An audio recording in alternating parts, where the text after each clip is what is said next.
الحمدللہ رب العالمین والصلاة والسلام علی رسولہ الکریم محمد وعلی آلہ واصحابہ اجمعین. اعوذ باللہ من الشیطان الرجیم. بسم اللہ الرحمن الرحیم. الحمدللہ رب العالمین الرحمن الرحیم مالک یوم الدین. صدق اللہ العظیم. عزیزان گرامی، السلام علیکم ورحمۃ اللہ وبرکاتہ. اللہ کا شکر ہے کہ ہمیں آج قرآن مجید کی تعلیم سے متعلق ایک اہم پروگرام کو شروع کرنے کا موقع ملا. یہ 30 پروگرام ہوں گے انوار القرآن کے نام سے، اور ہر پروگرام میں ہم ترتیب وار ایک پارہ قرآن مجید روزانہ مطالعہ کریں گے. بہت اختصار کے ساتھ اس کے جو مضامین ہیں ان کا خلاصہ بیان کرنے کی کوشش کریں گے. آج ہم پہلا پارہ شروع کرتے ہیں اور سورہ فاتحہ سے. ابتدا ہوتی ہے تاووز سے. اعوذ باللہ من الشیطان الرجیم سے. حکم دیا گیا ہے کہ جب آپ قرآن مجید پڑھنے لگیں تو شیطان رجیم کے شر سے اللہ کی پناہ میں آ جائیں، اس لیے کہ شیطان کا سب سے بڑا مورچہ یہ ہے کہ وہ انسان کو قرآن نہیں پڑھنے دیتا، اور پڑھنے لگے تو سمجھنے نہیں دیتا، اور کچھ سمجھ میں آ جائے تو عمل نہیں کرنے دیتا. تو قرآن مجید سے روکنا جو ہے وہ شیطان کا مشن ہے. اس لیے حکم ہوا کہ قرآن پڑھنے سے پہلے تاووز پڑھیں اور اللہ کی حفاظت میں آ جائیں. پھر ہم پڑھتے ہیں بسم اللہ الرحمن الرحیم، اللہ کے نام سے جو رحمان ہے رحیم ہے. اللہ کے نام سے مراد یہ ہے کہ اے اللہ، یہ کام جو اب ہم کرنے لگے ہیں یہ خالص تیرے لیے، تیری رضا کے لیے، تیری خوشنودی کے لیے کرنے لگے ہیں. اس کام کو کرنے کی کوئی اور نیت نہیں. بسم اللہ جو ہے اصل میں وہ نام ہے اس چیز کا کہ ہم یہ کام اللہ کے لیے خالص کر رہے ہیں، اس میں کسی اور کی ملاوٹ نہیں ہے. اس کے بعد سورہ فاتحہ، علم شریف، اس کا نام سورہ شفا بھی ہے. یہ قرآن مجید کا خلاصہ ہے. 7 آیتیں ہیں اور اس میں قرآن مجید کے مضامین کا خلاصہ بیان ہے. حدیث میں آتا ہے کہ سورہ فاتحہ کے 3 حصے ہیں. پہلے حصے میں اللہ کی تعریف بیان کی گئی، رب العالمین، رحمان، رحیم، مالک یوم الدین. اللہ تعالیٰ فرماتا ہے کہ میرے بندے نے تعریف کی، حق ادا کیا. دوسرے حصے میں ہم عہد و پیمان کرتے ہیں، ایاک نعبد، صرف آپ کی اور صرف آپ کی ہم عبادت کرتے ہیں، کسی اور کی نہیں. وَإِيَّاكَ نَسْتَعِينُ، اور مانگنے کا عمل، مدد صرف آپ سے مانگتے ہیں، کسی اور کے آگے ہاتھ نہیں پھیلاتے. یہ دوسرا حصہ ہے قول و قرار کا.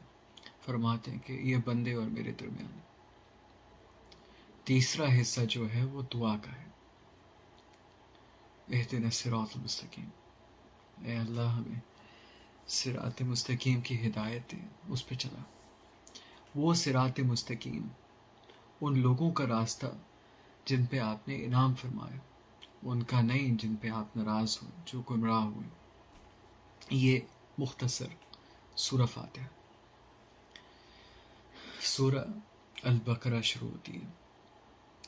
البقرہ کے معنی گائے کے ہیں.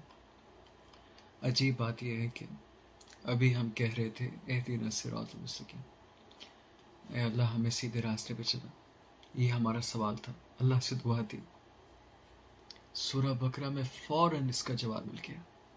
الف لام میم ذالک الکتاب لا ریب فیہ ھدی للمتقین. یہ مقدس آسمانی کتاب ہے جس کے صحیح ہونے میں،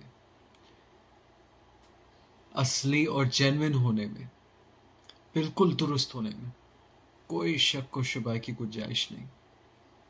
ہدایت مانگ رہے تھے، لو ہدی للمتقین، یہ ہدایت ہے متقین کے لیے، ان لوگوں کے لیے جو متقین بننا چاہیں۔ مزے کی بات یہ ہے کہ جو متقین بننے کی نیت کر لیں، قرآن انہیں متقی کہتا ہے۔ اور یہاں فرمایا کہ ذالک الکتاب، آسمانی کتاب ہے، لا ریب فیہ، اس کے صحیح ہونے میں کوئی شک کی گنجائش نہیں۔ وہ کتاب جو ہم نے محمد صلی اللہ علیہ وآلہ وسلم میں 1400 برس پہلے پہ نازل کی تھی، یہ ہے، اس میں کوئی تبدیلی نہیں آئی، کوئی تحریف نہیں ہوئی۔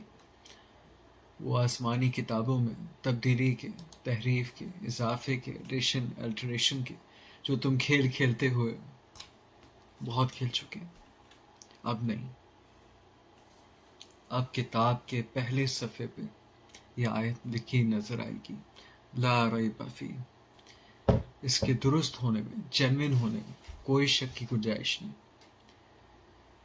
تم اس کی کبھی تحریف نہیں کر سکو گے، اس میں کوئی ایڈیشن الٹریشن نہیں کر سکو گے۔ اور عزیزان گرامی، یہ دعویٰ انسان کے بس کی بات ہی نہیں ہے۔ اگر یہ دعویٰ کہ یہ میری کتاب ہے، اس میں کوئی تم تبدیلی نہیں کر سکو گے، اگر یہ دعویٰ انسان کے بس کا ہے تو آج آپ کر لیں۔ بھائی اس زمانے میں تو کچھ بھی نہیں تھا، نہ فوٹو کاپی تھا، نہ مائکرو فلم تھی، نہ لائبریریز تھی، نہ میوزیمز تھے، نہ یہ کمپیوٹرز تھے، کچھ بھی نہیں تھا۔ پڑھے لکھے لوگ ہی بہت کم تھے، اور کالجز اسکولز بھی نہیں تھے، لیکن دعویٰ کر دیا کہ اِنَّا نَحْنُ نَزَّلْنَا الذِّكْرَ وَإِنَّا لَهُ لَحَافِظُونَ، کہ دیکھو یہ کتاب ہم نے نازل کی ہے جو کہ آخری کتاب ہے، اس لیے اب ہم اس کی حفاظت کر کے تمہیں دکھائیں گے۔ اور پہلے ہی صفحے پہ پہلی آیت یہی لکھی، سورہ فاتحہ کے بعد البقرہ سورت میں، لا ریب فیہ، لا ریب فیہ ذالک الکتاب، اس کے صحیح، غیر مبدل، غیر محرف ہونے میں کوئی شک نہیں، اس کے مضامین کے درست ہونے میں کوئی شک نہیں۔ عزیزان گرامی، میں نے عرض کیا ہے کہ یہ دعویٰ آج آپ نہیں کر سکتے اپنے کسی بھی ڈاکیومنٹ کے میں، اپنی کسی کتاب کے بارے میں۔ آپ نہیں، دنیا کی ساری طاقتیں، دنیا کی ساری حکومتیں مل کے کسی ایک ڈاکیومنٹ کے بارے میں یہ دعویٰ نہیں کر سکتے کہ اس میں آئندہ تبدیلی نہیں آئے گی، کہ وہ ہمیشہ محفوظ رہے گی، پریزرو رہے گی۔ انسان کے بس کی بات نہیں ہے یہ دعویٰ کرنا، لیکن یہ دعویٰ قرآن مجید کے پہلے صفحے پہ موجود ہے، اور صرف دعویٰ نہیں ہے، 1400 برس کی طویل مدت اس دعوے کے درست ہونے پہ گواہ بھی ہے کہ یہ دعویٰ درست ثابت ہو۔ اور یہ ثبوت ہے اس بات کا کہ یہ دعویٰ کسی انسان کا نہیں تھا، اللہ کا تھا، اور یہ کلام انسان کا نہیں ہے، اللہ کا ہے۔ اس میں پھر بتاتے ہیں کہ متقین کون لوگ ہوں گے جو اس کتاب سے ہدایت پائیں گے۔ 5 صفات بتائیں۔ پہلی بات یہ کہ بیدار مغز لوگ ہوں گے، صرف حسی چیزوں کے ماننے والے نہیں، عالم غیب کی چیز، عالم غیب کی چیزوں کو بھی ویسے ہی مانیں گے، اپنی بیدار ضمیری کی وجہ سے، بیدار مغزی کی وجہ سے، اور پھر نماز قائم کریں گے، اللہ کے راستے میں خرچ کرنے والے لوگ ہیں، اور جو کوئی پہلے انبیاء پہ نازل ہوا اس کو بھی مانیں گے، جو یہ قرآن نازل ہوا اس کو بھی مانیں گے۔